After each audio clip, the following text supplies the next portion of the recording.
Hello friend, सभी को मेरा नमस्कार। आप सभी मित्रों का JPRS क्लासेज में हार्दिक स्वागत है। पिछले टॉपिक में हमने देखा भारत में मिट्टियों का वर्गीकरण या भारतीय मिट्टी के प्रकार।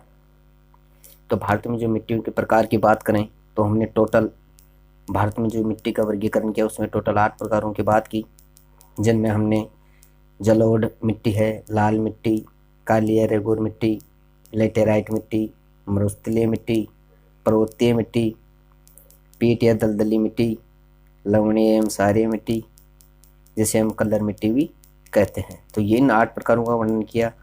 ये जो वर्गीकरण किया गया किसके द्वारा किया गया, तो मैंने आपको कल पिछले टॉपिक में बताया था कि ICAR यानी भारतीय कृषि अनुसंधान परिषद ने कब किया, 1986 में। ये मुख्यतः इसके 8 भाग बताए और 27 उपभाग में बांटा गया। आज अपन उसी टॉपिक के अंतर्गत राजस्थान में मिट्टियों की बात करने वाले हैं कि राजस्थान में जो मिट्टी का प्रकार है वो कैसे हैं। हम भारत के अंडर में बात करें कि राजस्थान में जो मिट्टी का प्रकार है वो किस टाइप से है, तो मिट्टी का जो एरिया है अपन राजस्थान को कैसे एक रेगिस्तानी क्षेत्र माना जाता है। तो यहाँ अधिकांशतः जो मिट्टी का जो रूप देखा गया है कि अधिकांशतः यहाँ जलोढ़ मिट्टी है, बलुई मिट्टी है। तो अपना क्या है, राजस्थान क्या है कि रेगिस्तानी क्षेत्र है। तो उसमें भी क्या है कि राजस्थान में जो अलग अलग डिस्ट्रिक्ट की बात करें तो अलग अलग अपन दिशाओं की बात करें तो मिट्टियों का जो वर्गीकरण किया गया है उसके संबंध में आज अपन चर्चा करने वाले हैं। तो आज का जो टॉपिक है मैंने आपको पिछले टॉपिक में भी बताया था, ये नोट्स बनाए हुए हैं, तो इनसे कोई भी क्वेश्चन बाहर नहीं जाने वाला है। ये आप वीडियो देखो तो लास्ट तक देखिए, जिससे आपको पूरी जानकारी हो। इसी के साथ साथ आप नोट्स भी बनाओ। नोट्स नहीं बनाओगे तब तक आपकी कंप्लीट तैयारी नहीं हो पाएगी। और आज का जो टॉपिक राजस्थान में मिट्टी, ये मैं आपको पढ़ा रहा हूँ, आप ध्यान रखिएगा। इसके एक बार नोट्स बनाओ, वीडियो को लास्ट तक देखो, इससे एक भी क्वेश्चन बाहर चला जाए। खास तौर से अभी अपन बात कर रहे हैं कि मैं ये जो अभी आपको पढ़ा रहा हूँ ये जो रीट लेवल सेकंड SST के अकॉर्डिंग पढ़ा रहा हूँ। और इसमें अपन जो आपका 8वां टॉपिक है राजस्थान का भूगोल एवं संसाधन, उसमें आपका एक जो आपका टॉपिक है वो है मृदा का। तो आप इसमें ये जो राजस्थान में मिट्टी का वर्गीकरण है इसे आप ध्यान से पढ़िए। तो चलते हैं, अपन बात करते हैं अपने टॉपिक की। तो पहली चीज़ तो कि राजस्थान में मिट्टी यानी राजस्थान में पहली चीज़ तो ये कि राजस्थान में मिट्टी यानी मिट्टी है क्या, यानी मिट्टी किसे, मृदा किसे कहते हैं। तो अपन बात करें नॉर्मल वे में कि भूमि की जो सबसे ऊपरी परत है, अपनी जो भूमि की स्थल की अपन बात करें कि भूमि की जो सबसे ऊपरी परत है जो पेड़ पौधों के लिए आवश्यक मानी जाती है। जो भूमि की ऊपरी परत है वो पेड़ पौधों के लिए आवश्यक मानी जाती है। और इसी में क्या है कि इसके लिए आवश्यक खनिज, इसका कारण क्या है कि इसके लिए जो पेड़ पौधे हैं उनके लिए आवश्यक खनिज प्रदान करती है कौन, मिट्टी। तो इसे ही अपन क्या कर देंगे, इसे ही अपन क्या कहेंगे, मृदा या मिट्टी कहेंगे। तो एक नॉर्मल वे में अपन बात करें कि भूमि की सबसे ऊपरी पर जो पेड़ पौधों के लिए आवश्यक मानी जाती है, जिसमें यानी वो इसके लिए आवश्यक खनिज प्रदान करती है, इसे अपन मृदा या मिट्टी कहते हैं। अपन भिन्न भिन्न स्थानों की बात करें तो अलग अलग स्थानों पर अलग अलग प्रकार की मिट्टी पाई जाती है, ठीक है। अब वो चाहे चट्टानों की संरचना के आधार पर मान लो, धरातल की संरचना के आधार पर मान लो, धरातल के स्वरूप के आधार पर मान लो, अपनी जलवायु के आधार पर मान लो, वनस्पति, कई प्रकार हो सकते हैं। इसी के साथ साथ बात करें तो आज हम इसी के साथ साथ अपन बात करें कि एक आपका क्वेश्चन बताया कि मिट्टी के अध्ययन को क्या कहते हैं। जो मिट्टियों का अध्ययन किया जाता है उसे अपन कहते हैं मृदा विज्ञान। क्या कहते हैं, मृदा विज्ञान, जिसको आप इंग्लिश में बोलोगे पेडोलॉजी। क्या, पेडोलॉजी। तो मृदा के अध्ययन को या मिट्टी के अध्ययन को क्या कहते हैं, मृदा विज्ञान या पेडोलॉजी। तो इसे आप ध्यान रखिएगा। इसी के पहला क्वेश्चन तो यही आपका बन गया। दूसरी बात अपन करें कि मृदा दिवस है वो कब मनाया जाता है। हम बात कर रहे हैं मृदा की, तो अपने को ये ध्यान में होना ही चाहिए कि मृदा दिवस कब मनाया जाता है। तो मृदा दिवस की अपन बात करें तो देखो पहले मैंने ये लिख रखा है मृदा दिवस। तो मृदा दिवस आपका मनाया जाता है 5 दिसंबर को। कब मनाया जाता है, 5 दिसंबर को। मैं आपको दोबारा एक बार बताना चाह रहा हूँ, इस टॉपिक में अपनी मिट्टी के जो अपर्दन है, कितने प्रकार के अपर्दन है, ठीक है, और जो मिट्टी से संबंधित जो भी क्वेश्चन बन रहे हैं, और राजस्थान में मिट्टी का वर्गीकरण है, और जो राजस्थान का जो उसी में इसके के उपभाग मान लो या नवीन वर्गीकरण मान लो, उसी की भी अपन बात करेंगे। सामान्य प्रकार से अपन बात करें कि राजस्थान में जो मिट्टियों का वर्गीकरण वो सामान्य रूप से 5 प्रकार से किया गया है, लेकिन आप वर्तमान से इसकी उर्वरता के आधार पर अपन बात करेंगे तो इसके हम टोटल 8 प्रकार बताएंगे। तो आपको ध्यान रखना है ये कि कौन कौन सी मिट्टी का जो अधिकत्व कौन से क्षेत्र में रहता है या कौन से क्षेत्र में कौन सी मिट्टी ज़्यादा पाई जाती है और ये किसके लिए उपयोगी है, इसमें किस चीज़ की कमी होती है और किस चीज़ की अधिकता होती है। जैसे किसी में पोटास की अधिकता हुई है तो किसी में हार्मोस की अधिकता रही है, किसी में क्या, तो ये आप सब बातें आपको ध्यान रखना है। इसी के संदर्भ में अपना बात करें कि जो पहले तो मृदा दिवस कब मनाया जाता है 5 दिसंबर को। इसी के समकक्ष आगे बात करें कि इसकी समस्याएं क्या क्या हैं। पहली चीज़ तो इसकी समस्याओं की इसमें बताया गया है। तो समस्या पहली चीज़ तो समस्या का जो मेन कारण है अपर्दन, और अपर्दन का अपन अर्थ क्या समझेंगे। अपर्दन यानी कटाव।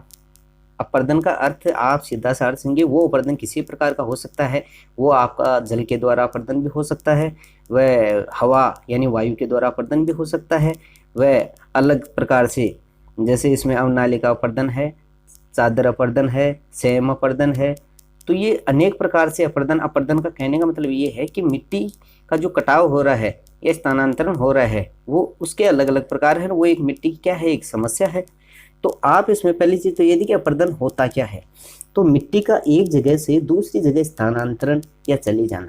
देखो मैंने आपको बताया था अभी वही बात है कि मिट्टी का एक जगह से दूसरी जगह स्थानांतरण या चले जाना, इसे रेंगती मृत्यु या मिट्टी का क्षय रोग या मिट्टी का शत्रु भी कहा गया है। तो आपको ध्यान रखना है अपर्दन के ही दूसरे नाम हैं क्या, रेंगती मृत्यु, मिट्टी का क्षय रोग या मिट्टी का शत्रु।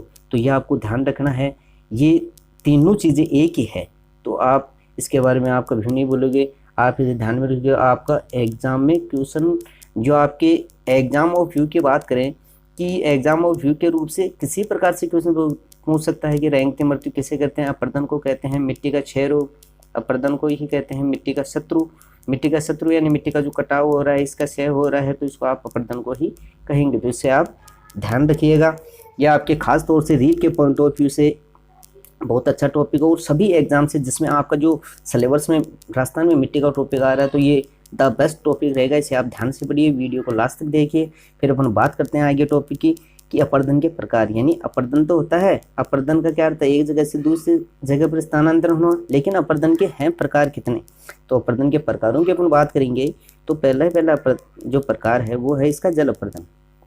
जल अपर्दन या जल अपर्दन को अपन क्या कहेंगे, लंबवत अपर्दन या अवनालिका अपर्दन। देखो जल अपर्दन इसमें अपन बात करें कि जो सबसे बड़ा अपर्दन है या जो मिट्टी का कटाव का जो सबसे बाधा जो इसको मानी गई है वो जल अपर्दन को ही माना गया है। कई जगह वायु अपर्दन के बारे में भी लिखा हुआ है। तो आप इसका जो अभी इसकी टॉपिक पर भी बात करेंगे तो पहला का प्रकार है जल अपर्दन, जिसे अपन लंबवत अपर्दन, लंबवत या अवनालिका अपर्दन भी कहते हैं। इसी की भी अपन आगे इसकी परिभाषा भी है, सब कुछ इसमें बात करेंगे डिटेल से आगे। दूसरा है आपका वायु या क्षैतिज परत, तीसरा है आपका चादरी अपर्दन और फिर चौथा है आपकी सेम की समस्या। तो आपको ध्यान रखना है। तो ये आपका जल अपर्दन हो गया, वायु अपर्दन हो गया जिसे अपन क्षैतिज परत भी कहते हैं, चादरी अपर्दन हो गया और सेम समस्या। आखिर ये है क्या, तो इसके बारे में अपन वर्णन करेंगे। अब इसी में एक चीज़ आप नोट डाउन कीजिए कि सभी उपजाऊ मिट्टी का pH मान 7 होता है। यानी नॉर्मल वे में अपन बात करें कि जो उपजाऊ मिट्टी होती है उसका pH मान कितना माना गया है, 7। कितना, 7। तो जिसको किस प्रकार में रखा गया है, उदासीन। यानी एक नॉर्मल में मिट्टी का जो pH मान आपको ध्यान रखना है कितना होता है, 7। ये किस प्रकृति में आती है, किस प्रवृत्ति में, तो उदासीन। अब इससे आगे वाले दो बात जो आपको ध्यान रखनी है एग्जाम में, ये आपको कंफ्यूज करेगी कि जिसका मान 7 से कम हो, या ऐसे मान लो कि 5 से कम हो, कई जगह 5 भी लिखा हुआ है, तो 7 से कम pH मान हो तो वो अम्लीय मिट्टी में आती है, जिसको अपन लवणीय मिट्टी कह सकते हैं। यानी जिस मिट्टी का pH मान 7 से कम हो तो वह कौन सी मिट्टी में आती है, अम्लीय मिट्टी में। कौन सी में, अम्लीय मिट्टी में, जिसे अपन क्या कहते हैं, लवणीय मिट्टी भी कहते हैं। और जहाँ 7 से ज़्यादा pH मान हो तो उस मिट्टी को अपन कहते हैं क्षारीय। तो आप दोनों चीज़ ध्यान रखिएगा कि 7 से कम pH मान हो उसे अम्लीय मिट्टी कहते हैं, इसको अपन लवणीय मिट्टी भी कह सकते हैं। और 7 से ज़्यादा pH मान हो तो उसको अपन क्या कहते हैं, क्षारीय मिट्टी। अभी इसके इनको उपचार की भी बात करेंगे। जैसे आगे वाली लाइन में इसमें बता रखा है कि क्षारीय मिट्टी को तेलीय लवणीय उष्ण मिट्टी भी कहा जाता है। यानी क्षारीय मिट्टी को क्या कहा जाता है, तेलीय लवणीय ऊसर मिट्टी भी कहा जाता है। इसी हिसाब से हम बात करें सारी मिट्टी का जो उपचार की बात करें तो इसका जो उपचार है वो होता है मेन क्या होता है, जिप्सम। सारी मिट्टी का उपचार आपका कई बार क्वेश्चन पूछा गया, आप इसे नोट डाउन कर लीजिएगा, ध्यान रखिएगा कि सारी मिट्टी के उपचार की बात करें तो जिप्सम, और अम्लीय मिट्टी के उपचार की बात करें तो इसमें चूना है, रॉक फॉस्फेट है या जस्ता है। तो खास तौर से सारी मिट्टी का उपचार में आप ध्यान रखेंगे जिप्सम का, और अम्लीय मिट्टी में आप ध्यान रखेंगे खास तौर से रॉक फॉस्फेट का, यानी रॉक फॉस्फेट। तो इसे आप ध्यान रखिएगा, सारी मिट्टी का उपचार जिप्सम और अम्लीय मिट्टी का उपचार रॉक फॉस्फेट। फिर आगे अपन बात करते हैं जल प्रदन की। तो जल प्रदन में अपन बात करें तो पहला आपको जो जल प्रदन है, यानी जल प्रदन है क्या। जल प्रदन में बात करेंगे कि जल द्वारा मिट्टी का एक जगह से दूसरी जगह चले जाना, यानी नॉर्मल सी बात है। अपर्दन यानी कटा, तो जल द्वारा मिट्टी का एक जगह से दूसरी जगह चले जाना वो क्या है आपका जल अपर्दन। और इसकी सर्वाधिक बात करें कि जल अपर्दन जो सर्वाधिक कौन से क्षेत्र में होता है, तो वो होता है चंबल क्षेत्र में। तो आप चंबल क्षेत्र में खास तौर से अपन राजस्थान की बात करें तो कोटा, झालावाड़, चित्तौड़ ये वाला एरिया है, तो उसमें भी अपन बात करें कि सर्वाधिक जो जल अपर्दन होता है वो कोटा में होता है। और वैसे आपको मोस्टली ध्यान रखना है चंबल क्षेत्र, ठीक है।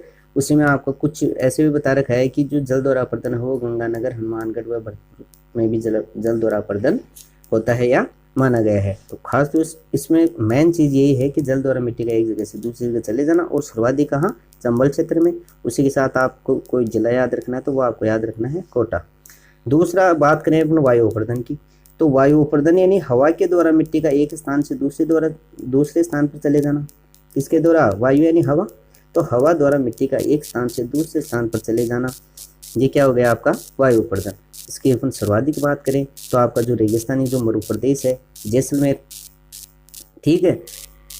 तो जैसलमेर में सर्वाधिक जो वायु द्वारा अपर्दन है वो कहाँ होता है, जैसलमेर में। और न्यूनतम की बात करें तो आपका जो पूर्वी जिला है धौलपुर, वहाँ माना गया है। तो आप ध्यान रखना कि वायु अपर्दन द्वारा सर्वाधिक जो अपर्दन होता है वो कौन से जिले में, जैसलमेर में। और न्यूनतम की बात करें तो आपको ध्यान रखना है कहाँ, धौलपुर में। तो आपको दोनों चीज़ ध्यान रखना है। तो ये तो धौलपुर तो आपका पूर्वी जिला आ गया, ये आपका एकदम पश्चिमी जिला आ गया राजस्थान की बात करें तो। अब इसके बाद में करते हैं मरुस्थलीय पौधों की पहचान, यानी हम जो जैसलमेर रेगिस्तान क्षेत्र है उसमें मरुस्थलीय पौधों की पहचान कैसे करें। मरुस्थलीय पौधों की क्या पहचान होती है, इनकी जो मेन चीज़ बताई गई इसमें बताया गया है कि जिसकी पत्तियाँ छोटी छोटी एवं कांटे हो, यानी पत्तियां तो एकदम छोटी छोटी होती हैं और उन पर क्या होते हैं, कांटे होते हैं। आप मोस्टली जो मैं बता रहा हूँ कि आप जब राजस्थान के हो तो ये सब चीज़ें आपको नॉर्मल मालूम है, आप जानकारी इतनी तो रखते हो कि जिनकी छोटी छोटी जिस पौधे की आप पत्तियां छोटी छोटी देखोगे और उस पर कांटे लगे होंगे, जैसे आप एग्जाम्पल के तौर पर बबुल है जिसे आप कीकर भी बोलते हो, खेजड़ी है, खेजड़ी का आपको नाम वैसे जो इसका अपन वैज्ञानिक नाम की बात करें तो प्रोसेसिस सिनेरेरिया खेजड़ी जो अपना राज्य वृक्ष है।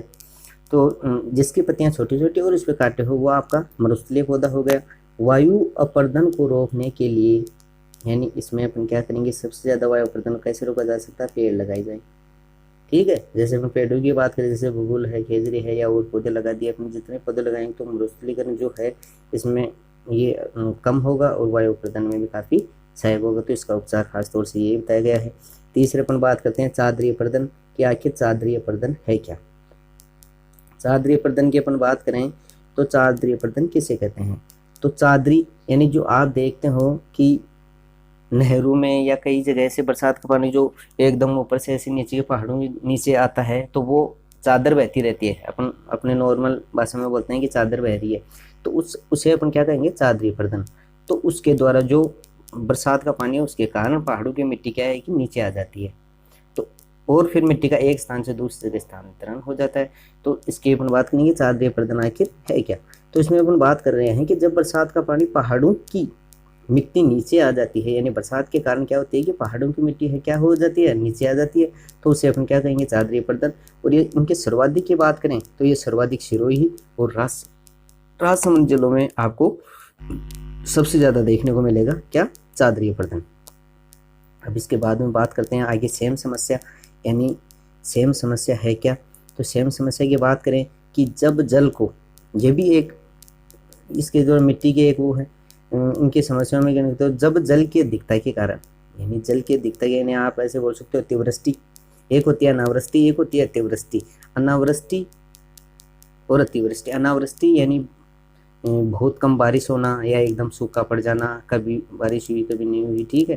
और अनावृष्टि यानी जल की अधिकता, यानी जल जितना चाहिए उससे भी काफ़ी ज़्यादा मात्रा में अपने को जल मिल गया, वो क्या हो गया, अनावृष्टि यानी जल की अधिकता। तो आप इसी चीज़ से कुछ समझ सकते हो कि सेम समस्या क्या है कि जल की अधिकता के कारण भूमि क्या होती है, यानी मिट्टी, भूमि पानी सोखना बंद कर देती है, क्योंकि जितना ज़्यादा बारिश होगी तो फिर क्या है कि धीरे धीरे धीरे धीरे जो पानी है वो क्या है कि जितना भूमि जो इसको जितना उसके सोखने की क्षमता है, जो उतना चाहिए उतना तो वो सोख लेगी। उसके बाद में क्या होगा, उसका बहाव होगा, और बहाव के द्वारा मिट्टी एक जगह से अपना स्थान छोड़कर दूसरा स्थान ग्रहण कर लेगी, उसे अपन क्या कहेंगे, सेम की समस्या।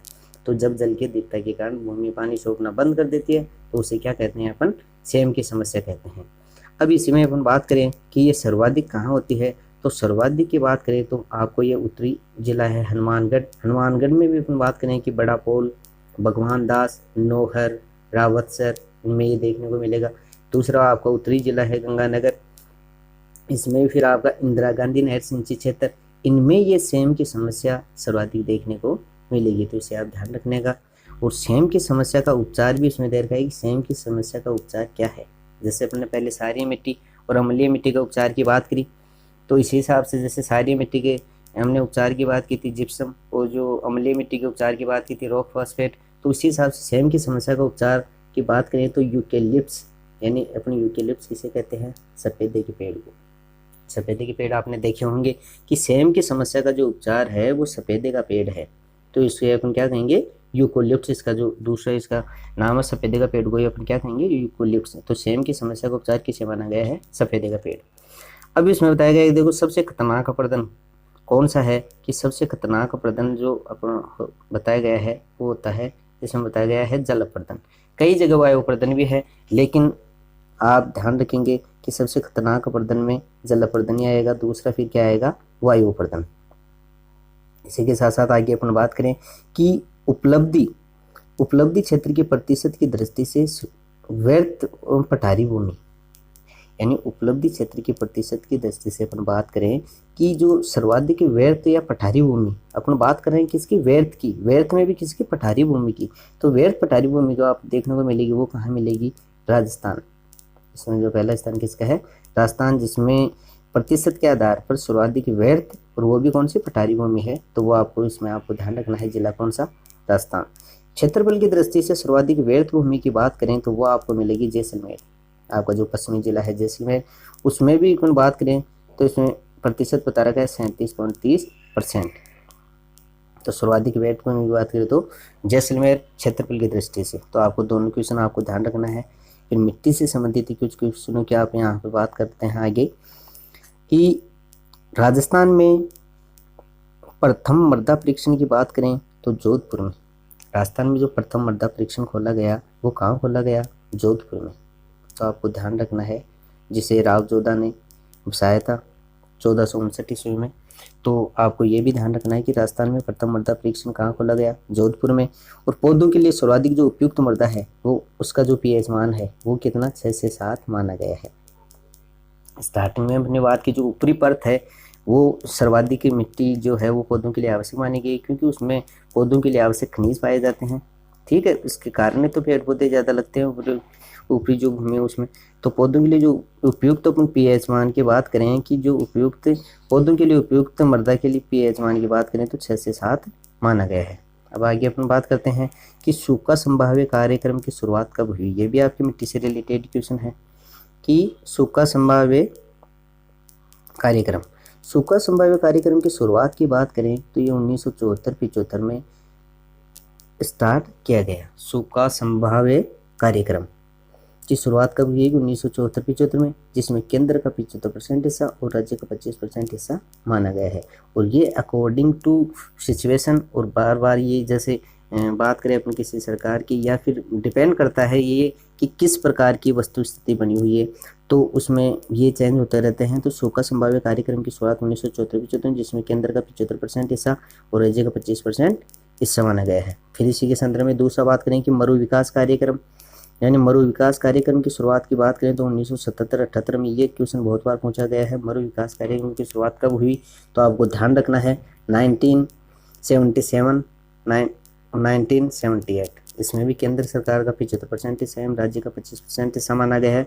मरु विकास कार्यक्रम, तो ये मिट्टी से संबंधित है कि सूखा संभाव्य कार्यक्रम, यानी जो अपने सूखा पड़ जाता है तो उसकी विकास के लिए ये सूखा संभाव्य कार्यक्रम चला गया। मरु विकास कार्यक्रम, मरु जो आपको खास तौर से मरु से संबंधित जैसलमेर जिले को माना गया है, तो इसके विकास के लिए या अपने मिट्टी के जो उसके जो अपर्दन को कैसे रोक सकते हैं, उसमें कैसे एक अच्छे खनिज तो इनमें प्रधानता हो सकती है, क्या क्या चीज़ इसके लिए सही है, तो इसके लिए ये कार्यक्रम चलाए गए थे।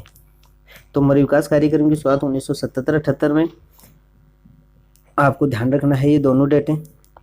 आगे अपन बात करते हैं, भारत में कुल व्यर्थ भूमि का राजस्थान में प्रतिशत की बात करते तो 20% है। यानी भारत में कुल व्यर्थ भूमि, यानी भारत की जो टोटल भूमि है उसमें कुल व्यर्थ भूमि की बात करेंगे जिसका भी राजस्थान में कितना प्रतिशत है तो 20%। यानी भारत की जो टोटल भूमि है उसमें व्यर्थ भूमि की बात करें उसमें भी राजस्थान का कितना प्रतिशत भूमि आ रही है, उसमें 20% है जो राजस्थान की जो व्यर्थ भूमि में मानी गई है। अब सर्वाधिक कृषि भूमि जो मानी गई है वो आपका जो उत्तरी जिला है गंगानगर राजस्थान का, तो सर्वाधिक कृषि भूमि यानी सर्वाधिक कृषि के लिए उपयुक्त भूमि मानी गई है वो आपका कौन सा जिला है, गंगानगर। देखो मैंने आपको पहले जो वीडियो था उसमें भी बताया था, एक मेरा जो पहले का जो वीडियो है उसमें मैंने मैप खुद ने भरा था और उसमें अंतर्राज्यीय और अंतर्राष्ट्रीय सीमाओं की बात की थी, वो अक्षांशीय एवं देशांशीय विस्तार की बात की थी, उनसे टोटल राज्यों की कितनी सीमा लग रही है तो उनकी संदर्भ में बात की थी। उस समय मैंने बताया था और मैं आज भी आपको दोबारा बता रहा हूँ कि आपका मैप हो चाहे राजस्थान का हो और चाहे इंडिया का, ये दो मैप तो आपको अच्छे से भरना आना चाहिए। आपको हर जिला और इंडिया के मैप में हर स्टेट आपको मालूम होना चाहिए कि कौन सा स्टेट कहाँ है, और राजस्थान के मैप में आपको हर डिस्ट्रिक्ट मालूम होना चाहिए कि कौन सा जिला कहाँ पर है, तभी आप समझ पाओगे, ऐसे आप कुछ भी नहीं कर पाओगे। तो इसका आप ध्यान रखिएगा। तो सर्वाधिक जो कृषि के लिए उपयुक्त भूमि है वो आपका कौन सा जिला है, गंगानगर। बात करते हैं आगे कि सर्वाधिक बंजर भूमि की बात करें तो जैसलमेर और उदयपुर। अब उसमें भी ऐसे बताया गया है कहीं जगह, देखो ये कुछ सस्पेंस क्वेश्चन है उसे आप दोबारा एक बार देख लीजिएगा, कोई किसी प्रकार की बात हो कोई त्रुटि हो तो उसमें आप कमेंट कर सकते हैं, ठीक है। तो सर्वाधिक जो बंजर भूमि की बात करें तो वो इसमें कई जगह तो उसमें बताया कि जैसलमेर है, कई जगह इसमें बताया गया कि उदयपुर है, तो इसमें उदयपुर मैंने फर्स्ट स्थान रखा है और सेकंड रखा है जैसलमेर का। लेकिन बात करें बंजर भूमि क्योंकि सबसे रेगिस्तानी वाला एरिया जैसलमेर है तो फर्स्ट स्थान जैसलमेर का ही होगा। तो इसमें आप कंफ्यूज मत हो ना, एक बार दोबारा आप इस क्वेश्चन को दूसरी जगह आप सर्च करके देख सकते हो, वैसे गूगल पर कैसे भी आप या दूसरी कोई क्लासें हैं उससे। इसके साथ साथ बात करें कि सर्वाधिक प्रति भूमि की बात करें तो इसका जो विस्तार है वो सर्वाधिक कहाँ है, जोधपुर। तो आप ध्यान रखने सर्वाधिक प्रति भूमि का विस्तार कहाँ है, जोधपुर में। और सर्वाधिक व्यर्थ भूमि तो इसकी अपन बात करें तो ये आपकी राजसमंद में, सर्वाधिक व्यर्थ भूमि राजसमंद में, जिसकी बात अपन पहले भी कर चुके।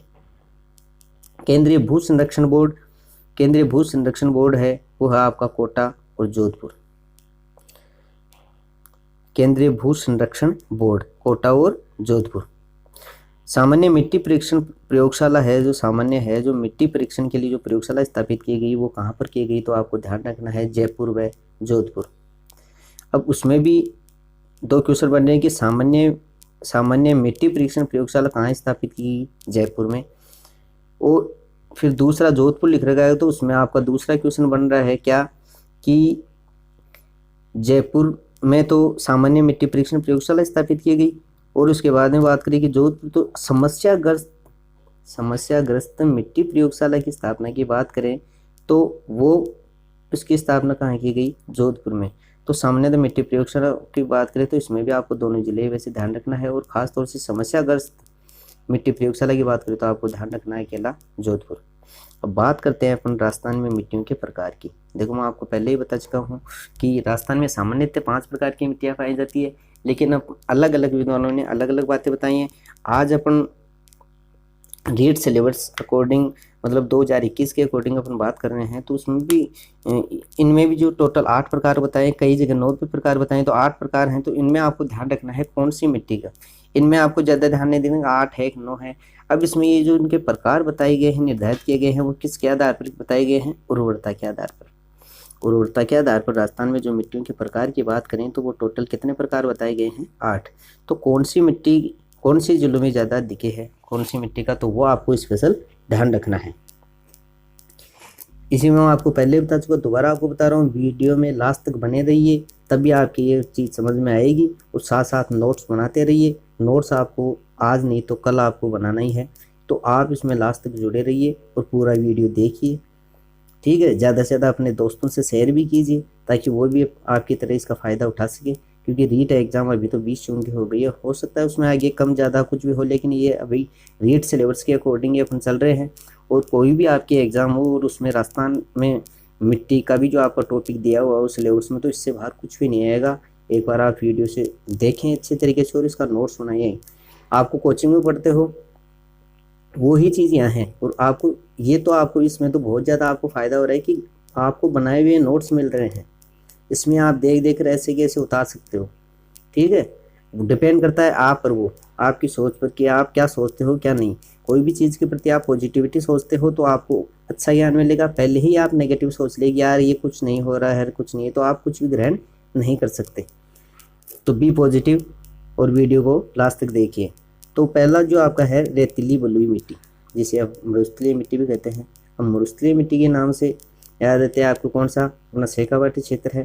तो रेतीली और बलुई मिट्टी का जो आगे मैंने मैप में भी इसमें दे रखा है कि मैप के हिसाब से भी मैंने समझा रखा है, आपको जिले याद होने चाहिए कि कौन सा जिला राजस्थान में कहाँ है। तो पहले अपने एक बार नॉर्मली इसमें जो मैंने नोट सुना उसमें आप देख लो कि सर्वाधिक बलुई मिट्टी या मरुस्थलीय मिट्टी का विस्तार कहाँ है। तो इसमें देखेंगे सर्वाधिक भाग पर पश्चिमी राजस्थान में। पश्चिमी राजस्थान में सभी जिले आ गए, खासतौर से अपन बात करें तो जैसलमेर पश्चिमी जिलों में आता है। तो सर्वाधिक भाग पर कहाँ? पश्चिमी राजस्थान में रेतीली बलुई मिट्टी या मरुस्थलीय मिट्टी का विस्तार पाया जाता है। इसमें भी क्या है, बाड़मेर है, जोधपुर है, चूरू, सीकर, झुंझुनू, बीकानेर, ये जिले हो गए। तो पश्चिमी राजस्थान से आपके जो भी जिले आ रहे हैं वो इसमें आप ऐड कर सकते हो। तो नॉर्मली वे में आपको ये ध्यान रखना है कि पश्चिमी राजस्थान में कौन कौन से जिले आ रहे हैं। दूसरे इसमें की इस जो मिट्टी है इसकी विशेषता क्या है, इसमें कण मोटे होते हैं। कण क्या होते हैं? थोड़े से मोटे, और उसमें कैल्शियम की अधिकता होती है और नाइट्रोजन की कमी। यानी इस मिट्टी की क्या विशेषता है कि इसमें कैल्शियम की तो अधिकता होती है और नाइट्रोजन की कमी होती है। बात करते हैं आगे दूसरी मिट्टी की। तो दूसरी आपकी मिट्टी है भूरिया रेतीली मिट्टी। क्या? भूरिया रेतीली मिट्टी। तो इसकी अपन बात करें, इसे अपन ग्रे पेंटेड या धूसर या सिरोजन मिट्टी भी कहते हैं। भूरिया रेतीली मिट्टी की जो अन्य नाम है इसे अपन ग्रे पेंटेड, धूसर या सिरोजन मिट्टी भी कहते हैं। इसका जो विस्तार की बात करें तो शेखावाटी क्षेत्र, शेखावाटी क्षेत्र के नाम से आपको 3 जिले खासतौर से याद होना चाहिए, सीकर, चूरू, झुंझुनू। सीकर, चूरू और झुंझुनू ये आपका शेखावाटी क्षेत्र हो गया। फिर बात करें जोधपुर, नागौर, जालोर और बीकानेर, इसमें भूरी और रेतीली मिट्टी का विस्तार बताया गया है। अब इस मिट्टी की जो अपनी विशेषताओं की बात करें तो इसमें नाइट्रोजन व कार्बन की कमी पाई जाती है। ऊपर अपनी रेतीली बलुई मिट्टी उसमें भी नाइट्रोजन की कमी, और ये भी वो आपकी कहती है रेतीली बलुई मिट्टी है, मरुस्थलीय मिट्टी थी, ये भूरी रेतीली मिट्टी है। इसमें भी क्या है, नाइट्रोजन व कार्बन की कमी है और फास्फेट की अधिकता पाई जाती है। तो ये आपको ध्यान रखना है। बात करते हैं आगे। यहाँ मिट्टी की गहराई में चूने की परत पाई जाती है। हम बात कर रहे हैं भूरी रेतीली मिट्टी की, तो इसमें बताया गया है कि यहाँ गहराई में क्या होता है कि चूने की परत पाई जाती है, जिसमें हार्ड पैन, जिसे अपन क्या कहा जाता है, हार्ड पैन कहा जाता है। यानी मिट्टी की गहराई में चूने की परत का पाया जाना जिसे अपन क्या कहेंगे, हार्ड पैन। तो आपके क्वेश्चन आ जाए हार्ड पैन किससे संबंधित है या हार्ड पैन से क्या से है, तो मिट्टी की गहराई में चूने की परत का पाया जाना, वो आपका क्या हो गया, हार्ड पैन। तो आपको ध्यान रखेंगे हार्ड पैन क्या है। बात करते हैं तीसरी मिट्टी की, लाल या पीली मिट्टी। लाल या पीली मिट्टी की अपन जिलों की बात करें तो सवाई माधोपुर, करौली, भीलवाड़ा, टोंक और अजमेर क्षेत्र में ये इसका विस्तार है। उसके निर्माण की बात करें तो इसमें ग्रेनाइट है, सिस्ट है, निस है, इन चट्टानों से ये बनी है। खासतौर से इसमें लो ऑक्साइड की अधिकता रहती है। किसकी? लो ऑक्साइड की अधिकता रहती है किसी लाल पीली मिट्टी में। अब ये जो जिले में आपको बता रहा हूँ यह आप ध्यान रखोगे, और इससे भी अच्छा जो आगे मैंने मैप दे रखा है राजस्थान को, उससे आपको समझ में और भी अच्छा आएगा, उसको आप याद रख लेना। बस ये है कि पहले प्रायोरिटी ये है कि आपको उसमें जिले हैं वो आपको भरने आने चाहिए, पूरे आपको जिलों का नॉलेज होना चाहिए। चौथी मिट्टी आपको मिश्रित या लाल मिट्टी। मिश्रित लाल काली मिट्टी की जो विशेषताओं की बात करें या फिर इसमें अगर क्षेत्र की बात करें तो ये मालवा का पठार आपके हाडोती के क्षेत्र के जो नियरेस्ट मध्य प्रदेश वाला जो एरिया है आपके दक्षिण पूर्व में, तो वो आपका मालवा का पठार, जिसमें काली मिट्टी, व दक्षिणी अरावली में लाल मिट्टी। यानी इसमें भी देखो मालवा का पठार में कौन सी मिट्टी, काली मिट्टी, नियरेस्ट हाड़ौती क्षेत्र आ गया है आपका। और इसी की बात करें तो दूसरा आपको दक्षिणी अरावली में लाल मिट्टी, यानी दक्षिणी अरावली में आपकी लाल मिट्टी। तो आपको इसमें ये आपको जल्दी ध्यान रखना है। दक्षिणी अरावली की बात करें तो डूंगरपुर, बांसवाड़ा, राजसमंद, उदयपुर, सिरोही, चित्तौड़, ठीक है। और ये जो मिट्टी है किसके लिए उपयोगी, कपास व मक्का के लिए उपयोगी मानी गई है। कौन सी मिट्टी, मिश्रित या काली मिट्टी। तो ये आपको ध्यान रखना है। फिर बात करते हैं आगे अपन, जो पांचवी मिट्टी है आपकी मध्यम काली रेगुर मिट्टी। कौन सी, मध्यम काली रेगुर मिट्टी। तो काली मिट्टी को अपन क्या कहेंगे, रेगुर मिट्टी कहते हैं, ठीक है। इसे ब्लैक सॉइल भी कहते हैं, जो कपास के लिए उपयोगी होती है। तो ब्लैक सॉइल के नाम से भी आपको इसको ध्यान रखना है, ब्लैक कॉटन के नाम से इसको ध्यान रखना है। ब्लैक कॉटन सॉइल किसे, कौन सी मिट्टी को कहते हैं, काली मिट्टी को, जिसे अपन रेगुर मिट्टी भी कहते हैं। तो काली मिट्टी देखो खासतौर से कौन से, हाड़ौती क्षेत्र में। अब हाड़ौती क्षेत्र का नाम आते ही आपको 4 जिले ध्यान में होने चाहिए, खासतौर से कौन से, कोटा, बूंदी, बारा, झालावाड़। आपका हाड़ौती क्षेत्र कौन सा है, कोटा, बूंदी, बारा, झालावाड़, यानी राजस्थान का दक्षिण पूर्वी क्षेत्र। तो ऐसे आपको कॉन्सेप्ट एकदम क्लियर होना चाहिए। इसमें अपन मध्यम काली रेगुर मिट्टी की बात करते हैं, इसमें पोटास व कैल्शियम की क्या होती है, अधिकता होती है। और ये खास तौर से कपास के लिए उपयोगी होती है। किसके लिए उपयोगी, कैफ और काली, कैफ और कपास। तो आपको ध्यान रखना है कि काली मिट्टी किसके लिए उपयुक्त होती है, कपास के लिए उपयुक्त होती है। इसमें किसकी अधिकता होती है, पोटास व कैल्शियम की अधिकता होती है। बात करते हैं आगे अपन लाल लोमी मिट्टी। 6 जो आपका नंबर है वो कौन सी है, लाल लोमी मिट्टी। कायांतरित चट्टानों से ये उत्पन्न मानी गई है। कौन सी, लाल लोमी मिट्टी। आप कहीं जगह देखते हो, जैसे आप मैं आपको बताऊं कि आपके जैसे गांव में कोई खुरा निर्माण हो रहा है, इसमें लाल डामरीकरण टाइप का सा वो, उसमें कंकर पत्थर डालते हैं, उसमें जो लाल मिट्टी से अटैच होती है, वो लाल मिट्टी से उसमें लगी रहती है। तो कायांतरित चट्टानों से उत्पन्न लाल लोमी मिट्टी, जिसका जो विस्तार है खासतौर से दक्षिणी राजस्थान। अब दक्षिणी राजस्थान में आपके जिले कौन कौन से हैं कि आपका दक्षिणी, एकदम दक्षिणी एरिया में बात करें तो डूंगरपुर, बांसवाड़ा आ गया, डूंगरपुर, बांसवाड़ा। इसी के नेक्स्ट ऊपर अपन बात करें तो उदयपुर, और इसी के ऊपर अपन बात करें तो चित्तौड़। तो आपको ध्यान रखना है कि दक्षिणी राजस्थान में कौन सी मिट्टी का विस्तार पाया गया है, लाल लोमी मिट्टी का। तो ये जिले आप ध्यान रखेंगे। इसी के साथ साथ इस मिट्टी की विशेषता क्या है कि इसमें नाइट्रोजन, कैल्शियम, फास्फोरस की कमी पाई जाती है, तथा इसी के साथ साथ ये कौन सी फसलों के लिए उपयुक्त है। तो इसमें देखो ये लिख रखा है, चावल, मक्का, गेहूँ, गन्ना, इन सब के लिए ये उपयुक्त मानी गई है। तो लाल लोमी मिट्टी का आप ध्यान रखेंगे कि दक्षिणी राजस्थान में इसकी अधिकता पाई जाती है। बात करते हैं आगे 7 नंबर, जलोढ़ मिट्टी, जिसे अपन जलोढ़ कछारी मिट्टी भी कहते हैं, दोमट या कांप मिट्टी भी कहते हैं, जिसे अपन इसमें बताएगी कि कछारी मिट्टी के नाम से ब्लैक कॉटन सॉइल, जो खास तौर से वो काली मिट्टी के लिए मानी गई है। इसी के लिए ये शब्द यूज होता है वैसे, लेकिन इसमें ये लिख रखा है, कोई नहीं, इस पर आप मत ध्यान दीजिए इतना। जलोढ़, कछारी, दोमट या काफ मिट्टी। तो इसका विस्तार की बात करें तो जयपुर, अलवर, अजमेर, कोटा, सवाई माधोपुर, धौलपुर, भरतपुर, इनमें इसका क्या है, विस्तार पाया गया है। किसका, जलोढ़ या कछारी मिट्टी का। कहाँ, जयपुर है, अलवर है, अजमेर है, इनमें इसका विस्तार पाया गया है। इसी के साथ साथ इस मिट्टी की जो विशेषता है, भूरी मिट्टी है, और ये खास तौर से अलवर, भरतपुर, गंगानगर, हनुमानगढ़, बनास जो नदी है, बनास के बेसिन में भी इसका विस्तार पाया गया है। बात करते हैं आगे कौन सी, लवणीय मिट्टी। लवणीय मिट्टी की बात करें तो आपका ये पश्चिमी, खासतौर से पश्चिमी एरिया, कुछ जो पश्चिमी एरिया ही है, वैसे दक्षिणी, आप दक्षिणी पश्चिमी तो नहीं कह सकते।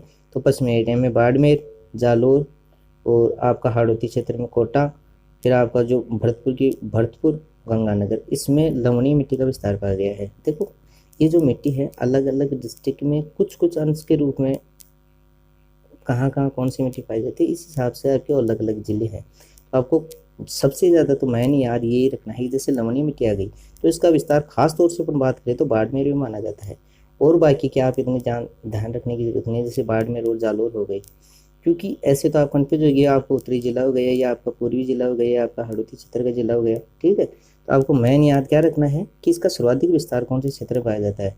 तो आपको ध्यान रखना है बाड़मेर और जालोर। कौन सा? लवणीय मिट्टी। अभी इसी के समकक्ष एक और मिट्टी बताई, जैसे मैंने आपको भारत वाले जो मिट्टी का प्रकार बताया, भारत में उसमें बताया था पर्वतीय मिट्टी। यह अरावली क्षेत्र में, पर्वत के नाम से स्पष्ट हो रहा है, तो अरावली क्षेत्र में पर्वतीय मिट्टी का विस्तार पाया जाता है। अब अपन बात करते हैं मैप की। देखो मैप आपको ध्यान में रखना है, और मैप में एक बार ध्यान से देख लो, इसके अलावा कुछ भी नहीं है बाहर। मैप की बात करें तो देखो राजस्थान में मृदाए मिट्टी, यहाँ आपका जो ये क्या है, श्री गंगानगर, हनुमानगढ़। तो इसमें आपको ध्यान रखना है कि कौन सा जिला कहाँ है। तो ये वाला जो मैंने यहाँ ये जो हाईलाइट कर रखा है, यहाँ पर कुछ भूरी रेतीली कछारी मिट्टी का विस्तार पाया गया है, इसी हिसाब से मैंने यहाँ हाईलाइट कर रखा है, ये हाईलाइट कर रखा है। तो इसका क्या है, हाईलाइट वाला एरिया ये, तो इसमें क्या है कि भूरी रेतीली कछारी मिट्टी का विस्तार पाया गया है। और ये थोड़ा सा अलवर भरतपुर में थोड़ा सा हाईलाइट कर रखा है, तो इसमें भूरी रेतीली कछारी मिट्टी का विस्तार पाया गया है। ये तो आपको ये ध्यान रखना है। बात करते हैं जो मेन मिट्टी थी वो थी। अब रेतीली मिट्टी का विस्तार कहाँ पाया जाता है, तो यह आपकी रेतीली मिट्टी, यानी रेतीली मिट्टी का विस्तार आपका ये जो यहाँ से लेकर यहाँ तक, ये जो आपका एरिया गया, यहाँ आपका रेतीली मिट्टी का विस्तार पाया जाता है। तो इसमें आप कौन कौन से जिले आ रहे हैं आपको ध्यान रखना है, खासतौर से पश्चिमी राजस्थान और उत्तरी राजस्थान भी आ गए इसमें। तो रेतीली मिट्टी का विस्तार कौन से जिलों में पाया जाता है, ये देखो मैंने डायग्राम जो बनाया है, यहाँ से यहाँ तक पूरा बंद, इसमें रेतीली मिट्टी का विस्तार पाया जाता है। बात करते हैं आगे है, ये देखो लवणीय मिट्टी, जो अपने लास्ट में बात की, लवणीय मिट्टी का विस्तार जैसे मैंने बाड़मेर, जालोर बताया, इसमें फिर आपके और भी जिले लिख रखे थे, जिसमें गंगानगर था, भरतपुर था, कोटा था। तो आपको मेन चीज़ तो याद ये रखनी है कि लवणीय मिट्टी का विस्तार कहाँ पाया जाता है, बाड़मेर, जालोर में। तो आपकी ये लवणीय मिट्टी हो गई। रेतीली मिट्टी अपन ने देख ही ली। भूरी व रेतीली मिट्टी की बात करें तो भूरी रेतीली मिट्टी यहाँ से स्टार्ट हुई और लास्ट तक आपके ये यहाँ से ये लो, ये आपकी हो गई भूरी व रेतीली मिट्टी। तो इसे आप भूरी व रेतीली मिट्टी। फिर अपन बात करें लाल व पीली मिट्टी, तो लाल व पीली मिट्टी की देखो ये इधर ज़्यादा लाल मिट्टी की अधिकता है, इधर यहाँ से यहाँ। और फिर अपन बात करें ये ऐसे कर रखा है मैंने इधर, और ये आपकी लाल मिट्टी का विस्तार हो गया इधर, ये लो, ये हो गया आपकी लाल व पीली मिट्टी। तो आपको ध्यान रखना है लाल व पीली मिट्टी, ये खास तौर से जो एरिया है ये लाल मिट्टी का ही है। फिर इधर आप देखोगे तो थोड़ी थोड़ी पीली मिट्टी इधर आ गई, तो लाल व पीली मिट्टी यहाँ आ गई। और लाल लोमी मिट्टी की बात करें तो लाल लोमी मिट्टी का ये है एरिया, लाल लोमी मिट्टी का विस्तार इधर पाया जाता है, जिसमें आपके ये सिरोही, उदयपुर, ये वाला एरिया आ गया, डूंगरपुर, ये आपका नीचे बांसवाड़ा आ गया, तो डूंगरपुर उदयपुर वाला एरिया आ गया लाल लोमी मिट्टी में। बात करते हैं आगे मिश्रित लाल एवं काली मिट्टी। तो मिश्रित लाल एवं काली मिट्टी की बात करें तो ये यहाँ से लेकर यहाँ तक मिश्रित लाल एवं काली मिट्टी है, ये वाली, ये यहाँ से यहाँ तक मिश्रित लाल एवं काली मिट्टी। ये मैंने आपको लिख भी रखा है इसमें, मिश्रित लाल एवं काली मिट्टी। तो आप ध्यान रखोगे मिश्रित लाल एवं काली मिट्टी। और आगे अपने एक मिट्टी ये है मध्यम काली मिट्टी, आपका हाड़ौती क्षेत्र, ये है हाड़ौती क्षेत्र। तो इसमें काली मिट्टी इधर भी है, मध्यम काली मिट्टी। तो एक ही बात है जो कपास के लिए उपयुक्त होती है, जिसे ब्लैक कॉटन सॉइल भी कहते हैं। तो मध्यम काली मिट्टी यानी हाड़ौती क्षेत्र में। तो आपको ये ध्यान रखना काली मिट्टी का विस्तार कौन से क्षेत्र में होता है, हाड़ौती क्षेत्र में। अब बात करते हैं अपनी ये कछारी मिट्टी। कछारी मिट्टी में आपका अलवर हो गया, ये आपका भरतपुर हो गया, ये धौलपुर हो गया, अलवर, भरतपुर, धौलपुर, करौली, सवाई माधोपुर, यह आपका जयपुर हो गया, ठीक है, ये दौसा हो गया, ये टोंक हो गया। तो ऐसे आपको ध्यान रखना। तो कछारी मिट्टी का विस्तार कहाँ पाया जाता है, यहाँ, ठीक है। तो ये आपका कछारी मिट्टी हो गई। तो ऐसे आप ध्यान रखोगे और आपको जिले वाइज पूरे ध्यान रखना चाहिए। तो इसका आप बताऊँ कि आप इसका स्क्रीनशॉट भी ले सकते हो कि ये जो मिट्टी है इसका विस्तार कौन से राजस्थान में मिट्टी कहाँ कौन सी मिट्टी पाई जाती है, इसका आप स्क्रीनशॉट भी ले सकते हो। स्क्रीनशॉट ले लो इसका। चलते हैं आगे। अब देखो इसमें जो इसका नया वर्गीकरण किया गया है, तो उसमें कुछ नया वर्गीकरण की बात करें कि अमेरिकी कृषि वैज्ञानिकों के अनुसार इनका कुछ नया वर्गीकरण किया गया है या इसके उपभागों का वर्णन किया गया। अब इसके उपभागों की बात करें तो इसमें 5 उपभाग बताए गए हैं कि इनमें क्वेश्चन आपकी बार जरूर आएगा, उनमें तो मोस्टली आता ही आता है, लेकिन इनमें भी एक बार जरूर आएगा। तो इसके जो 5 उपभाग वो कौन कौन से हैं? देखो ये नवीन वर्गीकरण है, तो ये कन्फर्म आना है इसमें एक क्वेश्चन, तो इसमें आप कंफ्यूज नहीं होना। पहला आपका है एरिडोसोल्स। एरिडोसोल्स पहली चीज़ तो कहते किसे हैं? एरिडोसोल्स यानी होता है शुष्क मिट्टी। क्या? शुष्क मिट्टी, जिसे आप क्या कहोगे? बालू मिट्टी। और अपने राजस्थान में वैसे ही सबसे ज़्यादा कौन सी बालू मिट्टी है? शुष्क मिट्टी है, वो पश्चिमी राजस्थान में खास तौर से। तो इसमें बात करें एरिडोसोल्स को अपन, ये इंग्लिश का शब्द हो गया, और इसको अपन क्या कहेंगे? शुष्क मिट्टी या बालू मिट्टी। इसका जो विस्तार है चूरू, सीकर, झुंझुनू यानी आपका शेखावाटी क्षेत्र आ गया, नागौर, जोधपुर, पाली और जालोर, इसमें एरिडोसोल्स मिट्टी का विस्तार पाया गया है। बात करते हैं आगे एंटीसोल्स। दूसरा है एंटीसोल्स। एंटीसोल्स को अपन कहेंगे पीली या भूरी मिट्टी, जिसे अपन अपने पहचान के रूप में क्या कहेंगे? रेगिस्तानी मिट्टी। रेगिस्तानी मिट्टी का नाम आते हैं यानी पश्चिमी राजस्थान। तो सर्वाधिक जो क्षेत्र है इसमें कौन सा है? पश्चिमी राजस्थान। तो आपको ध्यान रखना है कौन से? पश्चिमी राजस्थान, एंटीसोल्स मिट्टी। तीसरा है आपकी एल्फीसोल्स। एल्फीसोल्स मिट्टी को अपन कहेंगे जलोढ़ मिट्टी। जलोढ़ मिट्टी का जो विस्तार की बात करें तो इसमें आपका जयपुर है, दौसा है, अलवर है, भरतपुर है, करौली, धौलपुर, टोंक, भीलवाड़ा, चित्तौड़ व हाड़ौती क्षेत्र में इसका विस्तार पाया गया है। तो ये आपने मैप में समझ भी लिया होगा, लेकिन इनको आपको ये नाम ध्यान में रखना है। एरिडोसोल्स कौन सी मिट्टी को कहते हैं, एंटीसोल्स कौन सी मिट्टी को कहते हैं, व एल्फीसोल्स कौन सी मिट्टी को कहते हैं। चौथा है आपका इंसेप्टिसोल्स। इंसेप्टिसोल्स कौन सी मिट्टी को कहते हैं? आर्द्र मिट्टी, या खास तौर से आप याद रखोगे तो पथरीली मिट्टी को अपन क्या कहेंगे? इंसेप्टिसोल्स। क्या कहेंगे? इंसेप्टिसोल्स। इस मिट्टी का जो विस्तार की बात करें तो इसके विस्तार की अपन बात करें तो इसमें है सिरोही है, पाली है, राजसमंद, भीलवाड़ा, चित्तौड़, जयपुर, दौसा एवं अलवर। हम बात कर रहे हैं कौन किस मिट्टी की? इंसेप्टिसोल्स यानी पर्वतीय पथरीली मिट्टी की, जिसे आप आर्द्र मिट्टी भी कहते हैं। पथरीली मिट्टी की अपन बात करें तो जिसका विस्तार आप ध्यान रखोगे, सिरोही, पाली, राजसमंद ये सब जिले याद रखोगे। पथरीली मिट्टी यानी इंसेप्टिसोल्स। फिर 5वां नंबर की जो आपकी है वर्टिसोल्स। वर्टिसोल्स को अपन कहेंगे काली मिट्टी, जिसका विस्तार पहले भी आपको बता दिया दोबारा, हाड़ौती क्षेत्र यानी कोटा, बूंदी, बारा, झालावाड़। तो इस क्षेत्र में आपका इसका विस्तार देखा गया। तो वर्टिसोल्स यानी काली मिट्टी। अब इसी से संबंधित कुछ अपन और बातें कर लेते हैं, जिससे सामने कितने प्रकार बताए गए हैं राजस्थान में मिट्टी के, और इससे रिलेटेड कुछ क्वेश्चन जो पूछे गए हैं उसका इसमें अध्ययन किया गया है। देखो वीडियो को लास्ट तक देखिए, और पसंद आया हो आपको तो ज़्यादा से ज़्यादा इसे लाइक कीजिए, शेयर कीजिए, और चैनल से जुड़े रहने के लिए सब्सक्राइब कीजिए, ताकि आपको जो भी नए वीडियो का जो नोटिफिकेशन है या जो रीड से संबंधित कोई भी नोटिफिकेशन है वो आपको मिलता रहे।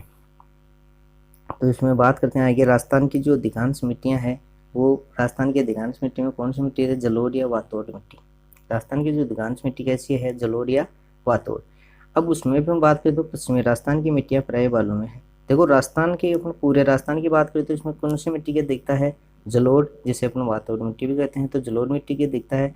और ओनली अपन पश्चिमी राजस्थान की बात करें तो उसमें कौन सी मिट्टी की दिखता है? बालू में। कौन सी? बालू में मिट्टी की। ठीक है, तो आप ध्यान रखोगे कि दोनों अलग अलग क्वेश्चन हैं। इसमें बात करें आगे दक्षिणी पूर्वी यानी हाड़ौती क्षेत्र आ गया, या आपके मालवा का पठार नियरेस्ट आएगी है इसके, जिसमें यानी दक्षिणी पूर्वी पठार का भाग यानी मालवा के पठार का हिस्सा में ज़्यादातर यानी ज़्यादा हिस्से की बात करें तो काली मिट्टी और कहीं कहीं लाल मिट्टी भी पाई जाती है। तो आप इसमें देखो, आपने पहले भी बताया मिश्रित लाल एवं काली मिट्टी का आपने उसमें देखा था, तो इसमें खास तौर से तो काली मिट्टी पाई जाती है, लेकिन कहीं कहीं लाल मिट्टी के अवशेष भी हैं यानी लाल मिट्टी भी पाई जाती है। अब बात करते हैं मिट्टी से संबंधित, जलोढ़ मिट्टी से ही संबंधित। जलोढ़ मिट्टी में 2 प्रकार का मिट्टियां हैं कि जिसे अपन क्या क्या कहते हैं? खादर और बांगर। पहली चीज़ तो अपन याद रखना है, खादर है क्या? खादर यानी नवीन जलोढ़ मिट्टी, यानी बरसात का पानी के कारण, बरसात का पानी आता रहता है, इसके कारण क्या है कि मिट्टी का परिवर्तन होता रहता है, मिट्टी एक जगह से दूसरी जगह चली जाती है और नई मिट्टी का वहाँ आ जाना, वो क्या हो गया? नवीन जलोढ़ मिट्टी। उसको अपन क्या कहेंगे? खादर। दूसरा आपका बांगर। बांगर किसे कहेंगे? पुरानी जलोढ़ मिट्टी, यानी जहाँ बारिश नहीं हो रही और एकदम वही मिट्टी एक जगह स्थिर है, पुरानी जलोढ़ मिट्टी, तो उसे अपन क्या कहेंगे? बांगर। तो आपको ध्यान रखना है खादर किसे कहते हैं और बांगर किसे कहते हैं, तो ये आपको ध्यान रखना, खादर और बांगर। खादर यानी नवीन जलोढ़ मिट्टी और बांगर यानी पुरानी जलोढ़ मिट्टी। ये मैंने आपको स्टार्ट में क्वेश्चन बता दिया, मैं दोबारा बता रहा हूँ कि मिट्टी का जो अध्ययन है, मृदा का अध्ययन, इसे अपन मृदा विज्ञान यानी पेडोलॉजी कहते हैं। क्या कहते हैं अपन? पेडोलॉजी। यह आपको ध्यान रखना है। मिट्टी के अपन सामान्य प्रकारों की बात करें तो इसके सामान्य प्रकार बताए गए हैं कितने? 5। मैंने तो पहले ही बताया कि 8 प्रकार उर्वरता के आधार पर बताए गए हैं। अपन नए सिलेबस की बात करें तो वैसे अपन सामान्य बात करें तो बात वही है, इसमें कंफ्यूज होने वाली नहीं है। लेकिन आपको ध्यान रखना है बेसिक ये कि कौन सी मिट्टी का विस्तार कहाँ पाया जाता है, वैसे कंफ्यूज नहीं होना कितनी है क्या है। तो मिट्टी के जो सामान्य प्रकार की बात करते हैं उसमें 5 प्रकार में बताएंगे कि पहले लेटेराइट मिट्टी, बालू मिट्टी, लाल मिट्टी, काली मिट्टी और जलोढ़ मिट्टी। इनका भी फिर इसमें अलग अलग डिवाइडेशन करके इसका क्या कर दिया, 8 भागों में वर्गीकरण कर दिया। तो पहले लेटेराइट मिट्टी। लेटेराइट मिट्टी में देखो इसमें क्या बताया कि लोहा ऑक्साइड है, लोहा ऑक्साइड पोटाश की दिखता है, इसमें लालपन पाया जाता है और चाय की खेती के लिए सर्वाधिक उपयुक्त कौन सी होती है? लेटेराइट मिट्टी। इसमें तो ये आपको ध्यान रखना है। फिर दूसरी आपकी आती है बालू मिट्टी। तो बालू मिट्टी में उच्च तापमान वाले क्षेत्र में बालू मिट्टी पाया जाता है। उच्च तापमान कहाँ मिलेगा आपको? रेगिस्तानी क्षेत्र में, कम आर्द्रता यानी कम वर्षा वाला क्षेत्र। और उसी में क्या है कि ग्रेनाइट बालू का पत्थर के शरण से या संरक्षण से ये क्या बनती है? बालू मिट्टी बनती है। तो उस तापमान वाले एरिया में जहाँ कम बारिश होती है वहाँ आपको बालू मिट्टी की दिखता मिलेगी। वो अपन पहले भी बात कर चुके हैं कि पश्चिमी राजस्थान में कौन सी मिट्टी की दिखता है? बालू मिट्टी की। बात करते हैं आगे लाल मिट्टी। लाल मिट्टी में क्या है? सिलिका व आयरन की बहुलता पाई जाती है। लाल मिट्टी में क्या है? सिलिका व आयरन की बहुलता यानी दिखता पाई जाती है। 4 नंबर पर काली मिट्टी, जिसे अपन रेगुलर मिट्टी भी कहते हैं। इसमें क्या है कि आयरन, चूना, एल्यूमिनियम, जीवांश, मैग्नीशियम की बहुलता पाई जाती है। ये बेसाल चट्टानों के टूटने से इसका निर्माण होता है और ये कपास के लिए सर्वाधिक उपयोगी है। कपास के लिए सर्वाधिक उपयोगी जो मिट्टी है तो वो आपको ध्यान रखना है काली मिट्टी, जिसे अपन रेगुलर मिट्टी भी कहते हैं। तो आपको ध्यान रखना है। इसी के साथ साथ कपास के लिए उपयुक्त है और काली मिट्टी को अपन क्या कहते हैं? Black cotton soil. क्या? Black cotton soil. देखो ये कपास के लिए उपयुक्त और ब्लैक कॉटन सॉइल मिट्टी भी कहते हैं। लास्ट में आपके आगे जलोढ़ मिट्टी। तो नदियों द्वारा लाई गई मिट्टी जिसमें पोटास की बहुलता होती है और इसमें नाइट्रोजन है, फास्फोरस है और हामोस की कमी रहती है। तो यह आपकी सामान्य प्रकार ये पूरे कंप्लीट हो गए। ठीक है, और लास्ट तक आप वीडियो में बने रहिए, इसके लिए आपको बहुत बहुत धन्यवाद। और ऐसे ही आप पूरे वीडियो लास्ट तक देखिए जिससे आपके समझ में आए। और मैं आपको दोबारा बता रहा हूँ कि आपके जहाँ सिलेबस में, रीड के सिलेबस में तो आपका टॉपिक है ही है कि जिसमें आपका यूनिट 8 में एक टॉपिक है मृदा। इसके आज अपने पूरे कंप्लीट अध्ययन कर लिया। इसके अलावा आपको कुछ भी नहीं पढ़ना है। इसके बाहर एग्जाम में कुछ भी नहीं आना है। और कोई सी भी एग्ज़ाम हो रही है और उसमें राजस्थान उसका मिट्टी का टॉपिक है तो इससे बाहर कुछ भी नहीं आएगा। और सभी मित्रों से मैं एक बार कहना चाहता हूँ कि वीडियो पसंद आया है तो ज़्यादा से ज़्यादा इसे लाइक कीजिए, अपने दोस्तों में शेयर कीजिए ताकि वो भी आपकी तरह ज़्यादा से ज़्यादा लाभ इसका उठा सके। और इसी के साथ साथ आज का टॉपिक यहीं ख़त्म होता है। मिलते हैं अगले टॉपिक में। जय हिंद, जय भारत।